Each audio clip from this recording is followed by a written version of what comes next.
Hi there. My name is Douglas Pepper Lang. Welcome to today's broadcast.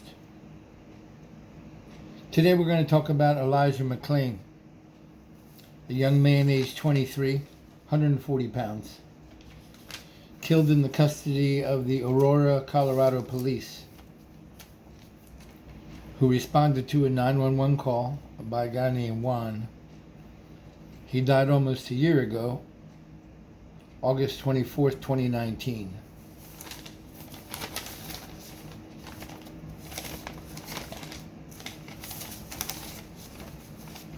So, the name Elijah, it means Yahweh is my God. It comes from the Old Testament of the Jewish people. He was a prophet. Supposedly he performed miracles. This Elijah went to a store to buy iced tea and some other stuff. If you don't know it, Aurora, Colorado is high altitude. It was 54 degrees that night. Elijah had anemia, so consequently he had a reaction to cold weather. He was wearing a ski mask.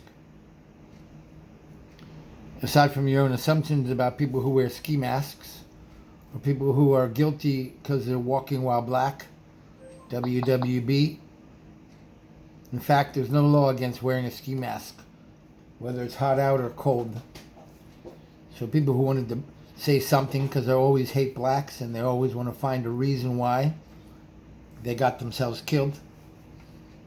It was 54 degrees, which is chilly. I know personally, when it falls below 70, we're chilled. We traveled to 27 countries and lived in 5. At no time during those 15 years did I land anywhere where it was below 70 degrees. Believe me, that's not easy. So he leaves the store wearing a ski mask. By the way, in the store there's a video. The girl who works the register, she knows him. She's seen him. She said he's always polite. He had distanced himself from the dude in back, who we thanked and said goodbye to because he's very polite.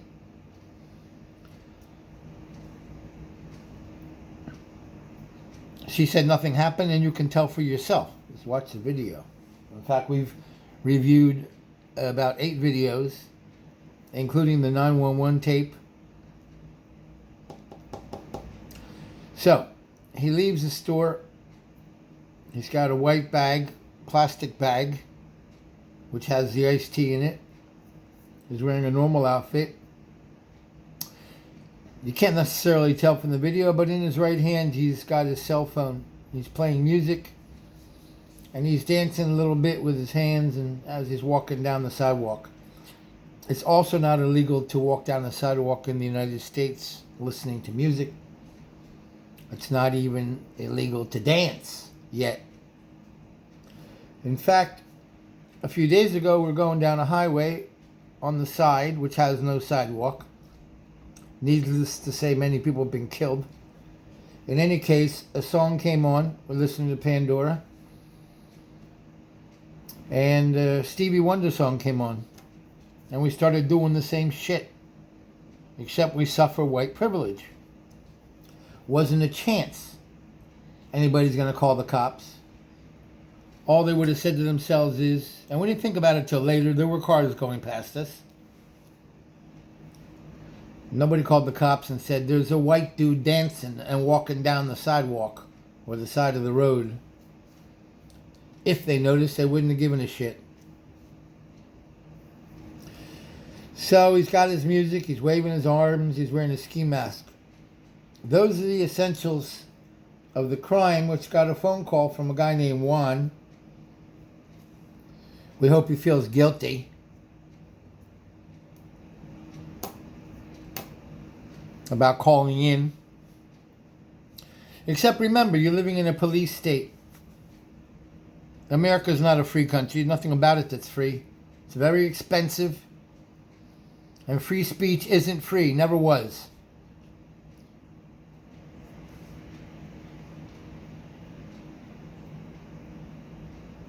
We don't know what motivated Juan but his own paranoia. But remember, after 9/11, where they played the video of the towers falling approximately 10,000 times on CNN and drove people to insanity, which they've yet to recover from, the tagline, just like John Miller, the piece of crap from the New York Intelligence Department, police, if you see something, say something. If you don't realize how funny that is, you've never lived in New York. Because you see something every 10 seconds. A guy blowing his nose like this onto the sidewalk. A guy scratching his ass. And then sniffing it. A guy on the subway going like this. He did it over and over. We know what the hell's going on. He was filing his nails, dropping it into his newspaper. Of course, it was a right-wing New York Post. After he was done, the two goofballs across from him, who were ignoring him, because that's what New Yorkers do in New York, they ignore each other, even if you're bleeding in the middle of the street. He goes like this, and blows all of his dirty nail filings onto the two clowns sitting across from him. They're both reading a book they never noticed. So if you see something, keep it to your fucking self. Because what you're going to do is get cops to show up who are fascists, who have a badge and a gun, and the first inclination is to say, do what I say. I gave you a lawful order. Because they suffer the delusion that what they say makes it lawful.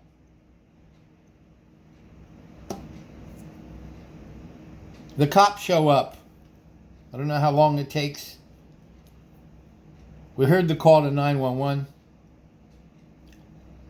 Juan does say he doesn't look threatening, but he is wearing a ski mask. I don't think there's a problem, but, well, Juan, if you didn't think there was a problem, why'd you call the fucking cops? Idiot. You're directly linked to this death. Everybody has a timeline, and you bought into the timeline of Elijah McLean. The cops show up. They're on the opposite side of the street than Elijah. We don't know why they didn't pull up next to him. We would assume it's because they're stupid. They could have turned the car around. He was clearly no threat. In any case, on the other side of the street, they call him over. Come here. Come here. Well, he says, I'm an introvert. Respect my space. Honestly, we never heard that term used that way. He can say whatever the hell he wants to. Even though, as we just said, there is no free speech. There's no obligation to kiss a cop's ass. And everything they say is not a lawful order. Most of the time it's abuse of your rights. And they're intent on doing whatever the fuck they want to. Because they got a badge and they got a gun. They don't respect his privacy. They don't respect his space. They get right in his face. One of the cops says, and he's certainly guilty of manslaughter too at the least, we have a right to stop you. You were acting suspicious. So now you know, walking down the sidewalk, dancing to music, makes you suspicious. If not alone the fact that you're wearing a ski mask. What if you've been wearing a scarf and a regular hat? They still would have gone down that way because he was black. So they tackle him to the ground. We're going to go back a second. He's 5'7", if I have it right. More importantly, 5'7", age 23, 140 pounds. And by the way, he's such a peaceful kid. There's video of him playing a violin at an animal shelter. He played for the dogs and the cats inside the cages. He struggles with him. One of the cops whispers to the other, "He's got your gun, dude." We believe that's a lie. Either the cop was too stupid to notice that his arm went by the guy's gun, or he said it to establish a predicate for why they basically killed him. "He's got your gun, bro." Yeah. That also explains why the cops' cameras were off, like all cops' cameras, just at the right time. They said they fell off into the grass. So now 3 cops have him down. They claimed he was so strong he lifted him up. I'm 190 pounds. I could hardly lift 50 pounds. Yes, I'm in my 60s. Doesn't matter. He's got skinny little arms. There isn't a chance he could have lifted a box of beer. So now they have him subdued. They got him freaking out, saying, "I can't handle you on top of me. I just told you I'm an introvert. Why don't you keep on your distance?" Now they got him handcuffed. One cop whispers to the other, "When the EMT arrive, we'll get him to give him ketamine." You can hear it clearly. So when did this cop have medical training? That's a rhetorical question, because he didn't. When were the cops given the power to make medical decisions? Also rhetorical. They weren't. They aren't. And why ketamine? Why is ketamine, if you look it up in the Physician's Desk Reference, pdr.net, you'll find out that it's meant for surgery, short surgeries, not long surgeries. People have adverse drug reactions to it. And by the way, it's very close to PCP. If you ever smoke PCP, which you smoked twice, maybe 35 years ago, it'll make you nuts. Almost instantly. It's up there with crystal meth and crack. Basically smoked by retards who want to find out what it's like, which we did each of those twice. Enough to know they're incredibly addictive, and only an idiot would maintain it as a habit. Plus, where's the money coming from to buy these drugs? That's why weed grows by the side of the road and is called a weed. Because it doesn't get you these reactions. It calms you down. By the way, if it sounds like we're pissed off, we are pissed off. Not just because Elijah seemed like a good kid. He was a good kid. Just watch his sister talking about him. But we're also pissed off that the cops are out of control in the United States. There are 18,000 police departments. That's 18,000 too many. They all carry guns. We've been to 27 countries. Took a long time and a lot of money. We lived in 5 countries, including England, Egypt, South Africa, Spain,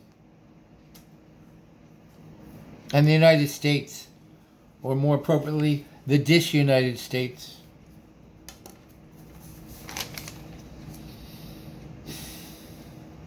Ketamine hydrochloride is made by Pfizer. As we said, it's an anesthetic. On March 11th, 2019, they talked the FDA into turning it into a psycho drug. It's called Ketalar. It's also marketed under the name Spravato. It's a Schedule 3. The chemical compound is C13H16C1NO. Basically nitrogen, hydrogen, and carbon. The second mistake, well, there are many mistakes, aside from calling 9/11 that good old Juan. He was afraid of his own shadow, obviously. And the cop playing doctor. There's a lie about that. Who called for the use of ketamine, the cop or the EMT? You can hear the cop. So he's a liar. The second lie, misjudgment and stupidity, was his weight. He was 140 pounds. We believe that misjudgment was by the EMT, who said he was 100 kilograms. If you don't know what that means, go back to school if you ever graduated. It's 220 pounds. That means they overestimated his weight by 80 pounds. So,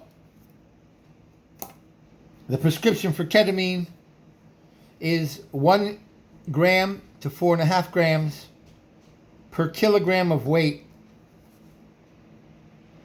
So they gave him between 2 and 4 times the dosage he should have gotten.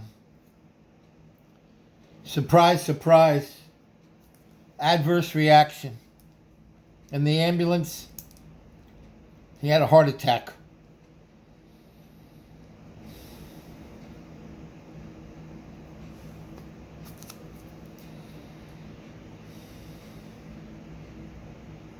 In the hospital, he had another heart attack.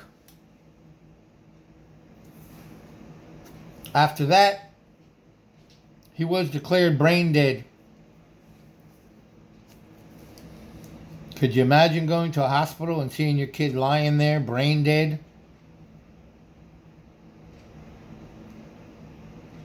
Do you still have an imagination? There's your kid, laying like a vegetable, with bandages around his head. Obviously, he got slammed up by the cops. So the summary is simple. It starts with 911, but it starts with 9/11. If you see something, say something. We think if you see something, shut your fucking mouth. Nobody gives a shit what you think. Climb back under your rock or slither your way. You hear it, Juan? You got somebody killed with your big fucking mouth. Then there's 9/11. 911. You don't know why it was done on that date? You're stupid. It should have been on a Monday, 9/10. It was on 9/11 because that's 911. And Americans are incredibly stupid. They can be manipulated any day of the week, and they were. So the date and the number. We even heard a senator speaking about some garbage, a Republican, of course. He meant 9/11, but 6 times in a row he said 911. Not one senator corrected him. That proves how brainwashed Americans are. Then you have 911 not telling the cops that it's a kid walking down the street waving his arms in the air, may well be dancing to music. It's 54 degrees out. He may be wearing a mask because he's chilled. They couldn't have known he was anemic. But then cops should not have been dispatched. It should have been community service. Then you have the EMTs. And lastly, Pfizer. The Frankenstein of drug companies, who makes $50 billion a year off of drugging people up and turning them into zombies. They should be settling with Elijah's family for $10 million in cash. $10 million in cash. Not a penny less. So there you go. That's the case of Elijah McLean, murdered by the Aurora Police Department, Aurora, Colorado. In case you didn't know it, that's the same place that the whack job went into a movie theater at midnight, a white guy, buzzed on the same psychotropic garbage, Frankenstein drugs. He worked in a lab, was experimenting with his own Frankenstein drugs. No, it wasn't Prozac. It wasn't ketamine. Whacked out of his brain, went into a movie theater and murdered 12 people. The cops treated him with kid gloves. Of course, he was a white guy. He's still alive.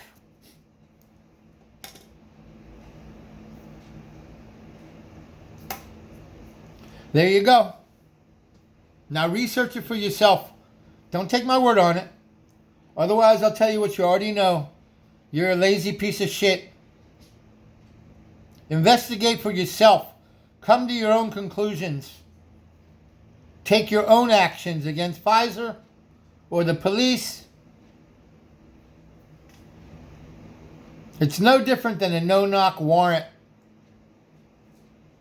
That's why people are dead. An EMT is dead because the cops in Louisville, Kentucky went to the wrong address, didn't knock on the door, broke in, and shot Breonna Taylor to death. That should be a $10 million cash settlement. And the cops need 20 years in jail each. Murder, second degree. The people that checked the warrant and the address have to be fired.